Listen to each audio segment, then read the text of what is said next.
ఎక్కడ ఏమో ఆలోచన చేసి మూతి ఇట్లా పెట్టినవే. నేనైతే దోశలు అయితే వేస్తున్నాను అనమాట. నన్ను ఏమని చేస్తున్నాను ఫ్రెండ్స్, నిజంగా అంటే ఈరోజు పొద్దున్న నుంచి నాకు తలకాయ తినుకుంటే ఉన్నాడు ప్రతాప్. దోశలు తిని కూర్చుంటాం, ఇంకా దోశలు కూడా వేస్తా. ఓకే ఫ్రెండ్స్, ఈరోజు మా టిఫిన్ వచ్చేసి దోశ. బాగుండదు దోశ మొత్తం ఇట్లా తింటే ఆనందమే ఫ్రెండ్స్ నిజంగా. సో అలా అయిన దోశ ఇలా తీసుకొని తింటే టేస్ట్ కూడా వేరేగా ఉంటుంది, బాగుంటుంది నిజంగా. ఓకే గౌడ్ అంట, నువ్వు మీ అమ్మతో మాట్లాడవా? నువ్వు మీ అమ్మతో మాట్లాడినట్టు ఒక వీడియోలో కూడా చూడలేదు. మీ అమ్మతో మాటలు వదిలేయకూడదు, మహాపాపం ప్రతాప్ అంట.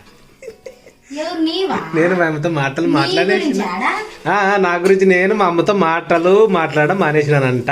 అట్లేం లేదు. ప్రశస్త అయితే వాళ్ళ అవ్వెనక కమ్మల దిండికి అయితే రెడీ అయింది. మరి సంగు పోయిరా అండి